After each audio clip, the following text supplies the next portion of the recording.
Story 1. I'm very lonely, behind on chores, insomniac, burned out, and eating out too much. But my artwork is currently pretty amazing. I guess so is my humor. Story 2. Horrible. My mom died less than a month ago. I am manic bipolar, and I am also just sad about the state of our country. I have given up and feel like I am just waiting around to die. Story 3. Resilient, considering that most people as isolated as me do not really do too well. I should be much worse mentally than I actually am. Sure, having no friends is a legitimate reason to be depressed a bit, but I am not down in the absolute bottom pit. I am just a bit blue. Story 4. What mental health I live in the States. Teeth are just luxury bones, and mental health is either a portfolio item for hedge funds or a side hustle for influencers. Story 5. 1 minute I feel more depressed than I have ever been, and I just want to go to sleep. Then I get mad at myself for feeling that way and determined to prove myself wrong. Story 6. Worst it has ever been, and I have had an entire lifetime of nonsense. I am to the point that I cannot see anything ever bringing me happiness or resolution. My white flag is out. I surrender. Story 7. Doing the best I can. I'm 29 weeks pregnant, and I honestly think this pregnancy has helped hold me together and forced me to be strong. It's hard not to worry with everything going on, but I have something bigger than myself to think about now. However, I won't stop advocating for the world I want for my daughter. Story 8. Social media used to be a distraction. Now it's just a depressing sinkhole of news outlets or influencers reminding you how doomed you are. It's 2 degrees outside, so I can't go for a walk without freezing. Feels like there's no escape at the moment. Story 9. Honestly, pretty great. Doing better than I ever have. Bought a house, became a journeyman, and found a great girl, all within the last year at 32/33. Things are finally where they should be. Story 10. If I were being honest, I would say it's trash overall, but in reality, I'm okay. I had to suppress my needs and feelings since I was a child, so I'm used to it by now. Used to just dealing with it. I'm on autopilot survival mode. I wake up, shower, go to work, come home, eat dinner I prepared over the weekend, and spend a few hours playing video games or watching television to try and have some enjoyment in the day before I go to bed and spend most of the next day handling obligations. No real friends. No desire to go out and socialize, not that I could afford it even if I did. And dating is certainly out of the question. Mostly, I'm focused on paying off debt, which should take just a few more years. Story 11. Awful. I'm coming off of mood stabilizers, and I didn't realize how intense the withdrawals are. I'm trying to fight them, go to college, work, save, all at the same time. It seems like my mental health just keeps getting worse and worse as time goes on. Story 12. Just got out of a 6-year relationship after repeated betrayal. I thought she was going to be my wife, but I'm holding up as best as possible. Trying to get used to my new life. Story 13. Awful. I live in Michigan in the United States, which was one of the main swing states this election, and I'm devastated at what we chose. It's chaos in the States now. I can't scroll Reddit or social media without feeling so much anxiety, but I doom scroll to escape the awful world we live in. I am a woman in my mid-20s working in environmental health, and my future is threatened. The only thing I'm looking forward to is my visit to Europe next month. I really wish I could stay there instead. I'm so tired. Story 14. I got off social media, just on Reddit obviously, and my mental health has improved so much. Consuming too much can get me in dark places. I feel so much better not on social media. Story 15. Terrible. I am a therapist in the United States. I have my own fear and disillusionment from the political happenings, not to mention a sense of helplessness and frustration.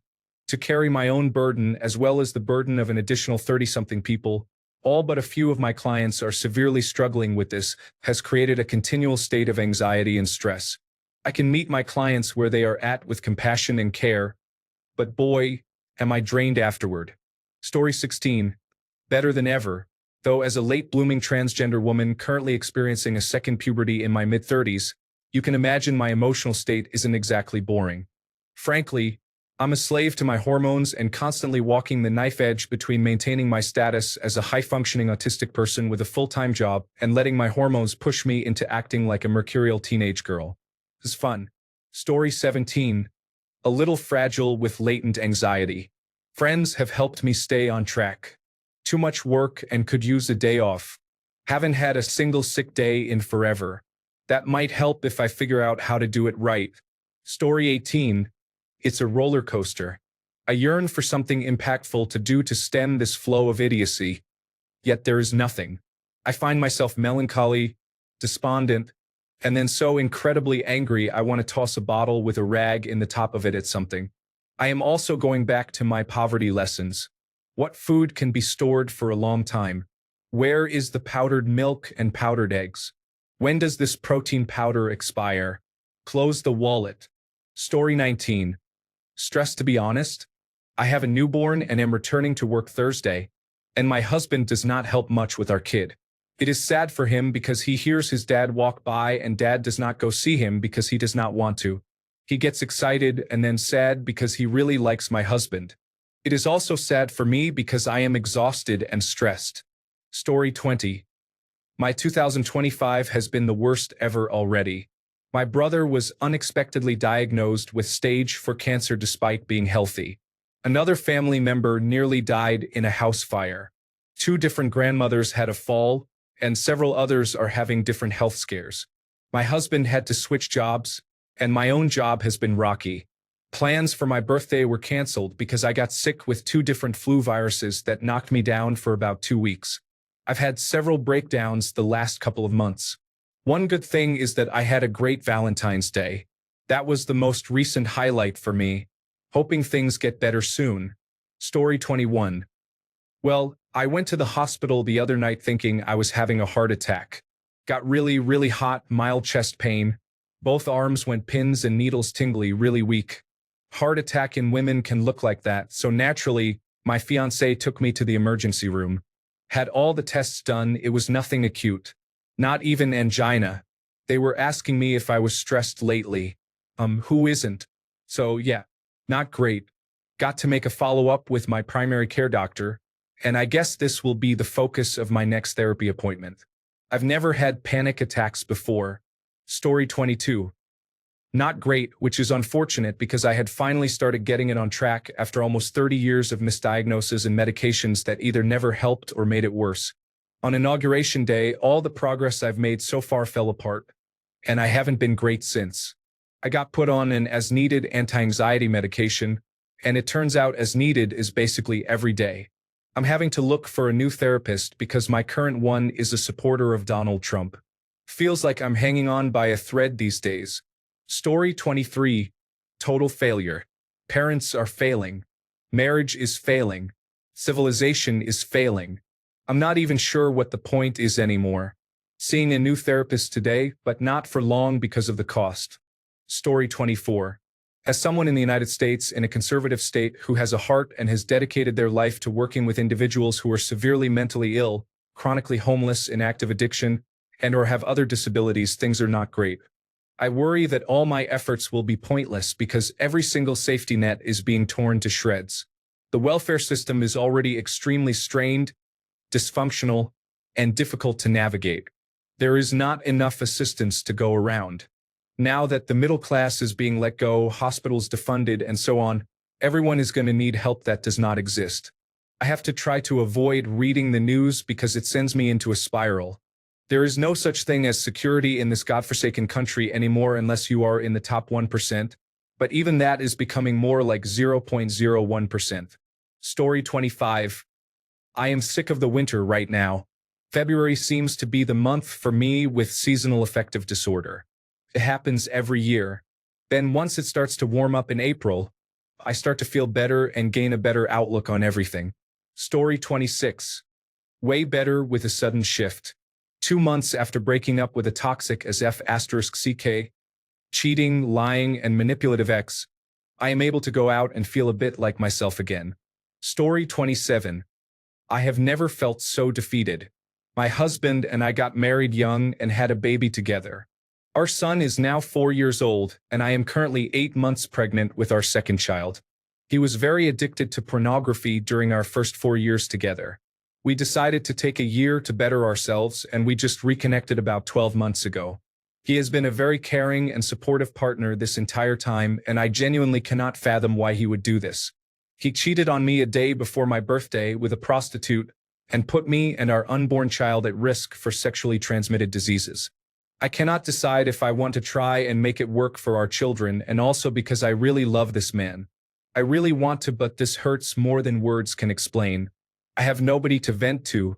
He was the only friend I had, and he just betrayed me. He claims he does not understand why he chose to do this. I do my duty as a wife and partner. I keep a very clean and inviting home, take care of him and our babies. Our sex life is plentiful. We almost never argue. Sigh. Feels like a weight was lifted just to vent. Story 28.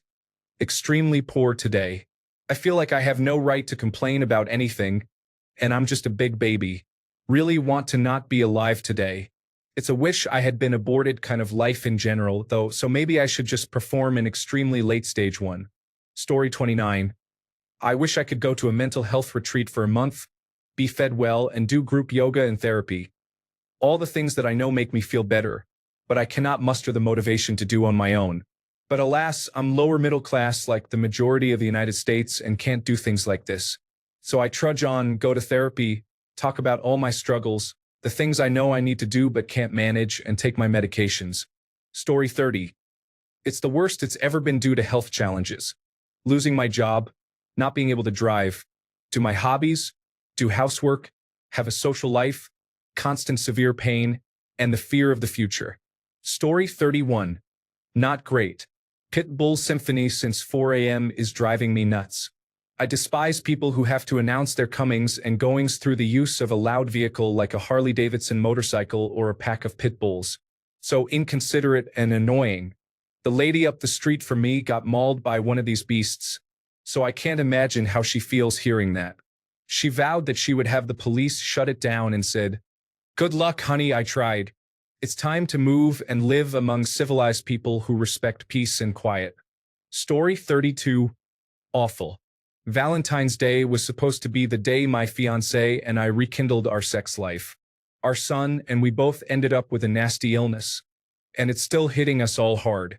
It feels like the universe just doesn't want me to be intimate again, and I am frustrated. Story 33. In the process of recovering from a major depressive episode and suicidal thoughts. I wouldn't say I am the best I have been, but things are looking up.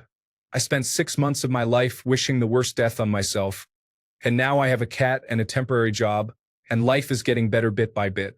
For anyone else who might be going through what I did, I just want you to remember that the time you are going through is going to end sooner or later. It will end, and you will be fine, and you being in this world matters. Stay strong and don't ever forget that nothing out there in this world is strong enough to beat you. You got this. Story 34.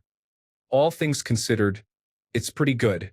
I have my problems and I have my privileges, but overall everything is as normal as I could ask it to be.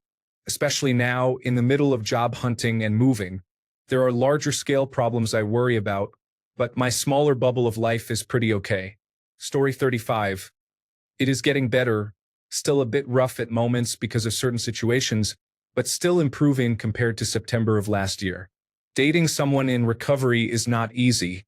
Story 36. I sit alone at home frequently, so the only amusing thing that has happened at home so far was when I almost fell sideways because I nearly tripped over my other foot. I was distracted while listening to a Doors song on the television. Story 37. Post-psilocybin, definitely at its best. Despite all the bad things happening around, I wake up each day grateful and realize it's great to be alive. This existence is precious and I'm cherishing it. Ups and downs. Story 38. I have to go discuss what my future looks like with a urologist tomorrow. I have had steadily increasing problems with stones, and as far as I know, that usually means multiple emergency room trips, cystoscopies, possible bladder cancer, laser treatments, stents, and a host of other painful and humiliating treatments. I am seriously considering just not doing that and letting nature take its course. Story 39. Not good. My health feels like it is declining, and it is out of my control because it is genetic and cannot be cured. It is making me so miserable having all these issues constantly that either leave me exhausted or in pain. Story 40. I'm content. I'm really worried about others. I've been right about the steps we are heading towards. I've just been sitting back watching others slowly figure it out. Story 41. I'm actually doing very well for my personal mental state, but when I think about the state of the world, I become nearly paralyzed with anxiety. Story 42. Not great. I started a new job about 6 months ago, and the pay is awful. However, I enjoyed it and the hours were good, so it was fine. Then last week, I received a reprimand that we, as a team, aren't performing as well as we could, and there were silly mistakes. Management is considering replacing the entire team and starting again. I spent the whole week worried about it and scared I'd be fired, trying to prove that I'm doing my share of the work, and found out that I do double what anyone else does. Then there was another meeting yesterday that confirmed we're actually doing fine. But now I'm like, no, I'm done with this. I don't work well when threatened. I can't be bothered with any of it now. Story 43. I had a doctor's appointment Friday. They said I was showing signs of depression and recommended I see a mental health provider. So yeah, that's how things are going.